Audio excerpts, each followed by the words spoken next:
भगवान की, श्री वृंदावन धाम की, सतगुरुदेव भगवान की।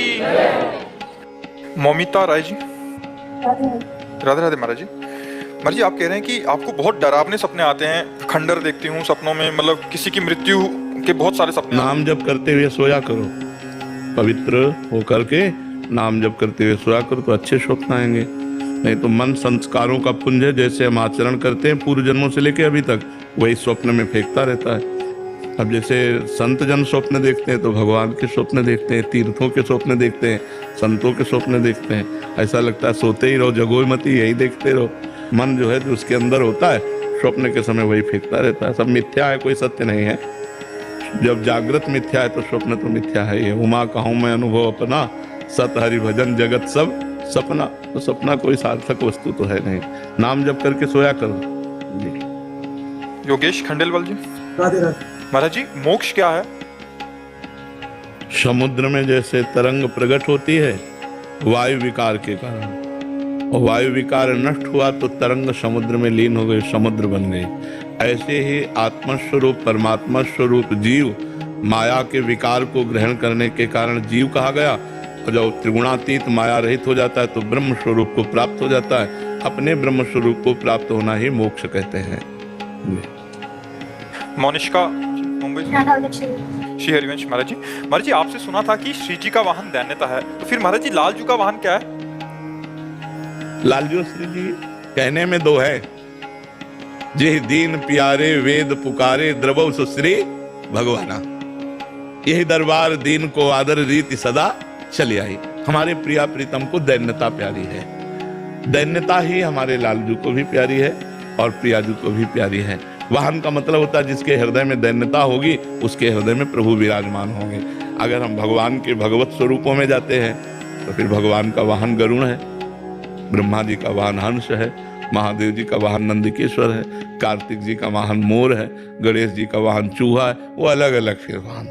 यहाँ प्रीति की बात है कि जिसके हृदय में दैन्यता होती है वहाँ श्री जी आके विराजमान हो जाती है, वहाँ लालजू आकर विराजमान हो जाते हैं। यहाँ लालजू की कोई अलग सत्ता नहीं, श्री जी कोई अलग नहीं है। कहने को दो हैं, लाल प्रिया श्री हरिवंश सुरीत सुनाऊं, श्यामा श्याम एक संगाऊं, छीने कबहु न अंतर होई, प्राण सु एक देह है दोई। एक प्राण दो देह, ये हमारे प्रियालाल हैं। दो देह हैं कहने को, लेकिन एक प्राण, एक मन, एक रुचि, एक स्वभाव, एक वयस। तो इसलिए जो प्रियाजू को पसंद वही लालजू को पसंद, जो लालजू को पसंद वही प्रियाजू को पसंद। जोई जोई प्यारो करे सोई मोहि भावे, और भावे मोहि जोई सोई सोई करे प्यारे। तो प्रियालाल का उसी हृदय पर निवास होता है जहाँ दैन्यता होती है। सृष्टि मिश्रा जी, इटावा से। श्री हरिवंश महाराज जी, 84 जी की फलश्रुति में लिखा है कि वृंदावन वास सखी सुख के अधिकारी। तो क्या महाराज जी अगर हम 84 जी का पाठ करेंगे तो हमें वृंदावन वास मिल जाएगा? शरीर रहते या शरीर पूरा होते, दोनों बातें हैं। अगर प्रबल इच्छा हुई तो शरीर रहते व्यवस्था बना देंगे, अगर प्रबल इच्छा नहीं हुई तो शरीर छूटने के बाद वृंदावन वास होगा। हाँ, रोज 84 जी का पाठ करें तो गारंटी इस बात की कि छुट्टी 84 भ्रमंते निर्खय जुगल किशोर, निर्खय जुगल किशोर भोर अरु रैन न जाने, पिय रूप रस मत भयो कछु मनई न आने, प्रेम लक्षणा भक्ति होए ही आनंदकारी, अरु वृंदावन वास सखी सुख। तो जो महापुरुषों ने लिखा है वो परम सत्य लिखा है। महाराज जी आप एक बार अपने मुख से कह दीजिए, आपने मुझे स्वीकार कर लिया, आप भी मेरे गुरु जी हैं, बस एक बार। नहीं, हम सबको ये कहते हैं सब श्री जी के हैं और हम श्री जी के हैं, बस इसी में सब आ गए। हाथी के पैर में सब पैर आ जाते हैं, है नहीं? हम पर्सनल हम किसी को कहने का अधिकार नहीं रखते, क्योंकि हम तन मन वचन से श्री जी के हैं। तो जो श्री जी का है वो सब हमारा है, चराचर जगत हमारा है, पूरा विश्व हमारा है, हम पूरे विश्व के हैं, किसी एक के पर्सनल नहीं, हम सब के हैं, सब हमारे हैं और हम सबके हैं। रवीश कुमार जी, राधा वल्लभ से बोल रहे हैं। श्री हरिवंश महाराज जी, गुरुदेव भगवान कृपा करके समझाएं कि स्थूल, सूक्ष्म और कारण, इन तीनों शरीरों के अलग अलग कार्य क्या हैं और आत्मा का अपना शुद्ध कार्य क्या माना गया? आत्मा अकर्ता है, उसमें कोई क्रिया नहीं है, कोई कामना नहीं है। जो स्थूल शरीर पंचभूतों से बना हुआ है इसका जागृत अवस्था में भान होता है। जैसे इस समय इसके द्वारा देखना, सुनना, स्पर्श करना, रसास्वादन करना, ये जो 5 ज्ञानेंद्रियों के शब्द, स्पर्श, रूप, रस, गंध, घ्राणेंद्रिय से गंध लेना, ये 5 ज्ञानेंद्रियों के द्वारा ग्रहण, त्याग आदि जो क्रियाएं होती हैं वो कर्मेंद्रियों के द्वारा, जैसे हाथ है, पैर है, मलमूत्र के द्वार हैं, और वाक इंद्रिय, ये 5 कर्मेंद्रिय, 5 ज्ञानेंद्रिय, ये स्थूल शरीर को संचालित करने वाला जो मन है, बुद्धि है, चित्त है, अहंकार है, अंतःकरण चतुष्टय है, ये सूक्ष्म शरीर है। ये सूक्ष्म शरीर स्थूल को क्रियान्वित करता है। तो जागृत अवस्था में जिसका भान होता है उसे स्थूल शरीर कहते हैं, और स्वप्नावस्था में जिसका भान होता है उसे कारण शरीर कहते हैं। जैसे स्थूल शरीर सोया होता है और आप स्वप्न देखते हैं तो उसमें भी क्रियाएं होती हैं, उसमें भी दुख सुख का अनुभव होता है, वो सब झूठा होता है पर होता है ना। तो उस समय जो स्वप्नावस्था में होता है वो सूक्ष्म शरीर होता है, उसमें जो क्रियाएं होती हैं वो सब असत है। ऐसे स्थूल शरीर की जो क्रियाएं होती है वो सब असत है, इनकी सत्ता नहीं है। ना सतो विद्यते भाव, ना भाव विद्यते सत्ता, इसकी सत्ता ही नहीं। और जो आत्मा है उसकी सत्ता है। जो कारण शरीर है वो 3 गुणों से मिलित स्वभाव की रचना हुई है, उसके अनुसार, स्वभाव के अनुसार सूक्ष्म शरीर बर्ताव करता है। सूक्ष्म शरीर जो बर्ताव करता है स्थूल शरीर में उसकी क्रियाएं होती हैं। अब जैसे दैवी स्वभाव का है उसके दैवी है भागवती का आचरण होते हैं, आसुरी स्वभाव का है उससे राक्षसी आचरण होते हैं। आत्मा के प्रकाश से, पावर से ही ये क्रियान्वित होते हैं। जैसे ऐसे रख दें और इधर चुंबक रख दें और उसी के अनुसार लोहा रख दें तो चुंबक अकरता है लेकिन क्रिया शुरू हो जाएगी लोहे में क्रिया शुरू हो जाएगी ना, हलचल उसमें हो जाएगी। जड़ लोहा उसमें हलचल करने की सामर्थ्य नहीं, पर वो चुंबक का प्रभाव ऐसा है। चुंबक की कोई कामना नहीं है कि उसमें हलचल हो, चुंबक कोई करता नहीं है कि उसमें हलचल हो, उसका प्रभाव ऐसा है। तो आत्मस्वरूप का प्रभाव ऐसा है कि उसके ही प्रकाश से, उसके ही बल से बलवान्वित होकर कारण सूक्ष्म और स्थूल शरीर ये संचलित दिखाई देते हैं। आत्मा निर्विकार है, चैतन्य घन है, निर्लेप है, उसमें किसी प्रकार का कहीं कोई क्रिया या कोई अभाव नहीं है। स्थूल शरीर में आसक्त हो जाने के कारण मैं आत्मस्वरूप भ्रमित होकर कामनाओं में फंस गया। स्थूल शरीर का अगर राग छूट जाए तो सूक्ष्म शरीर पवित्र होने लगे, सूक्ष्म शरीर पवित्र होने लगे तो स्वभाव भागवतिक हो जाए, स्वभाव भगवत स्वरूप हो जाए। जहां भगवत स्वरूप स्वभाव हुआ तो जैसे निर्मल और शांत जल में तह में क्या हमें पता चलने लगता है, ऐसे हमें अपने स्वरूप का ज्ञान हो जाता है। आत्मा मेरा स्वरूप है, तत् त्वम् असि, तुम वही हो, दूसरा कोई नहीं है। समझ पा रहे हैं आप? आत्मा अकर्ता है। राकेश यादव जी, सीकर, राजस्थान से। श्री हरिवंश। राधा वल्लभ श्री हरिवंश महाराज जी। महाराज जी, परमहंस एवं ब्रह्म ऋषि की स्थिति में क्या अंतर है? एक ही बात है, जो ब्रह्म में स्थित ऋषि जन है वही तो परमहंस है, वही परमहंस है। जो अपने स्वरूप में स्थित है, जिन्हें ब्रह्म ऋषि कहा गया, वही परमहंस है। और परमहंस भगवान का स्वरूप है। जैसे परमहंस श्री सुखदेव जी, ब्रह्मर्षि श्री भगवान श्री कृष्ण द्वैपायन व्यास जी, तो कोई अंतर थोड़ी है। उसी ब्रह्म स्वरूप में निरंतर तन्मय रहते हैं भगवान श्री कृष्ण द्वैपायन व्यास जी, और उसी स्वरूप का बोध श्री सुखदेव जी को है। वो दिगंबर रहते हैं, 16 वर्ष की अवस्था, हर समय अपने आत्मस्वरूप आत्मलाभ से संतुष्ट परमहंस श्री सुखदेव जी महाराज। ऐसे ही परमहंस हैं जनक जी महाराज, जो सुखदेव जी के भी गुरु हैं, पर वो राजा रूप में बैठे हैं, राजकाज परिवार सब, वो परमहंस के गुरु हैं, परमहंस श्री सुखदेव जी महाराज के गुरु हैं।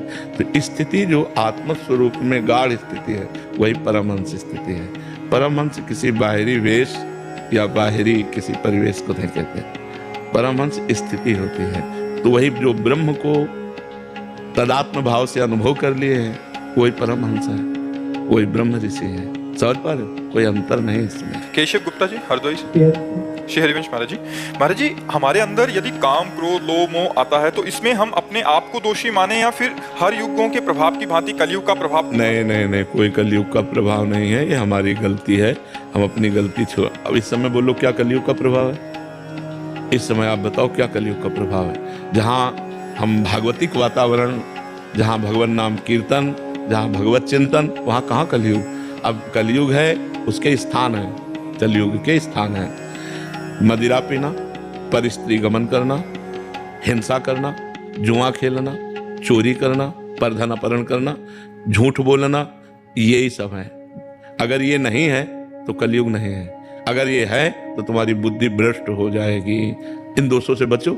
परीक्षित जी ने कलयुग को स्थान दिए तो इनको छोड़ दो और नाम जप करो। नाम जप से कलयुग का प्रभाव नष्ट हो जाता है, जो कुप्रभाव होता है। और कलयुग समयुग आन नहीं, हाँ, जो नर कर विश्वास, गाय राम गुण गण विमल, भव बिन तरह प्रयास। कलयुग के समान कोई युग नहीं, इसमें बहुत कम समय में भगवत प्राप्ति हो जाती है। क्योंकि वाणी गुणान कथने श्रवणम कथायाम हस्तौ चक्रमस मनस्तव आदि और स्मृत्याम सरस्तव निवास जगत प्रणामे दृष्टि सताम दर्शन भगवत। तो ये हमारा भाव और हमें भगवत प्राप्ति कैसे इसी में हो जाएगी, इसी में हो जाएगी। एक श्लोक को यदि जीवन में उतार लो ना, तो ये श्लोक ही भगवत स्वरूप है। वाणी गुणान कथने, गुण भगवान के जो दिव्य लीला चरित्र है, हमारी वाणी कभी अन्य वार्ता ना करे, केवल भगवान का ही स्मरण करते हुए भगवान की नाम गुण लीला ये एक ही है। नाम कीर्तन करना, गुण कीर्तन करना, नाम कीर्तन सुनना, गुण कीर्तन सुनना, ये बहुत बड़ा साधन है भगवत भक्ति का। वाणी गुणानुकथने श्रवणो कथायाम, भगवान की नाम कीर्तन गुण कीर्तन कथन करना और सुनना और स्मृत्या।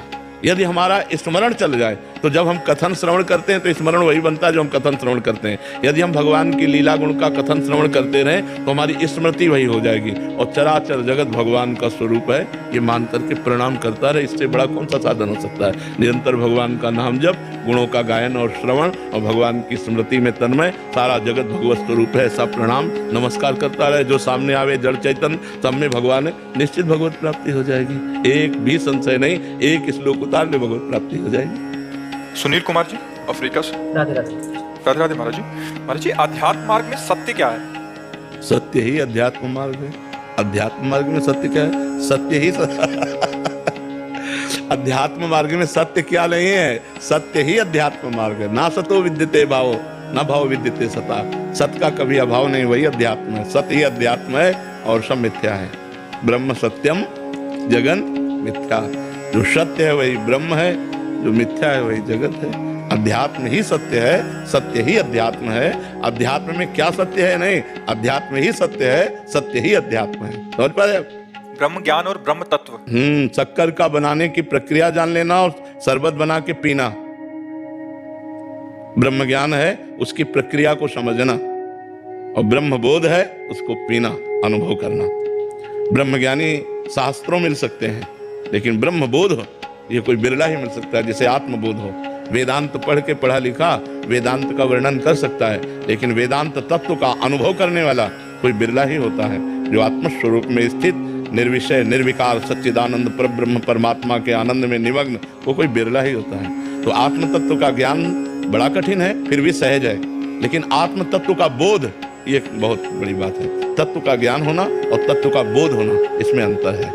कि जैसे हम हलवा का ज्ञान रखते हैं लेकिन कभी खाया नहीं, और जब बना के पा लिया उसे कहते हैं बोध, और हलवा की प्रक्रिया का वर्णन करना उसे कहते हैं ज्ञान। तो ज्ञान और बोध में अंतर है। किसी वस्तु की प्रक्रिया का ज्ञान होना और किसी वस्तु का रसास्वादन करना, दोनों अलग अलग है। तो ब्रह्म आत्मज्ञान अलग है और आत्मबोध अलग है। ज्ञान तो बहुत को हो सकता है, आत्म तत्व तत्व वही बोध। बोध का मतलब होता है उसी तत्व का बोध होना, और जब बोध हो जाता है तो दूसरा कोई है नहीं। सर्वम खलविदम ब्रह्म ने नानास्ति किंचन। एक ही परमात्मा केवल है, वही आत्मा है, दूसरा कोई है नहीं। भजन करो तो समझ में आएगा। प्रश्न बड़े बड़े ऊंचे हैं, लेकिन जैसे हीरे की दुकान में जाए, बोले ये हीरा, बोले 2 करोड़ का, बोले ये वाला, बोले 5 करोड़ का, बोले तुम्हें लेना क्या है? बोले लेना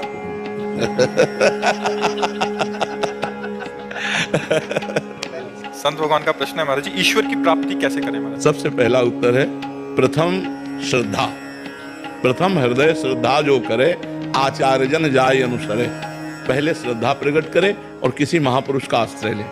अगर भगवत प्राप्ति करनी है तो प्रथम श्रद्धावान लभते ज्ञानम तत्परा संहितेन्द्रियः ज्ञानम लब्ध्वा पराम शांति मचिरेणाधिगच्छति।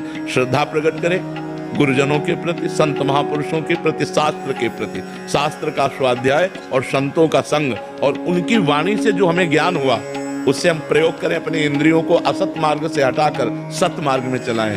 गंदे भोगों से बचा करके भगवान के चिंतन में हर इंद्री को, मन को संकल्प विकल्प रहित करें, जो भोगों के प्रति संकल्प विकल्प करता है, और निरंतर अंदर भगवान का चिंतन चले। अनन्य चेता सततम यो माम स्मरति नित्य सा तस्याहम सुलभा पार्थ नित्य युक्तस्य योगिना। मैं उसके लिए सुलभ हो जाता हूं जो निरंतर मेरा अनन्य भाव से चिंतन करता है, अंदर निरंतर भगवदाकार वृत्ति हो। व्यवहार करते समय भी तो पहले गुरु का आश्रय श्रद्धा करके ले, फिर गुरु मंत्र का जप शुरू करे, साधना करे और ऐसा मंत्र चलावे कि रात दिन मंत्र जैसे श्वासें चल रही वैसे मंत्र चलने लगे तो भगवत प्राप्ति हो जाएगी। अनन्य चेता सततम यो माम स्मरति नित्यसा तस्याहम सुलभा। सुलभ है, भगवान कह रहे हैं मैं उसके लिए सुलभ हो जाता हूं जो अनन्य चित्त से मेरा निरंतर स्मरण करता है। अनन्य चित्त से, एक भरोसो एक बल, एक आस विश्वास, एक राम घनश्याम हित चातक तुलसीदास। चातक की भांति निरंतर परमात्मा चिंतन, उसे भगवत प्राप्ति हो जाती है, उसे ईश्वर की प्राप्ति हो जाती है। बाबा अब मैं ये कह रहा हूँ बाबा कि जैसे भगवान की ईश्वर की प्राप्ति के लिए पहले अपने आप को तो जानना पड़ेगा, हम कौन है। दर्पण सामने आते ही अपना चेहरा नजर आ जाता है। दर्पण सामने आते ही अपना चेहरा नजर आ जाता, हम कैसे हमें पता नहीं चलेगा, लेकिन दर्पण सामने आया तो समझ में आ गया ना। ऐसे ही परमात्म ज्ञान दर्पण की भांति है। जब हमें भगवान का साक्षात्कार होता है तो मम दर्शन फल परम अनुपा जीव पाव निज सहज स्वरूपा। मेरे दर्शन का फल है तत्काल अपना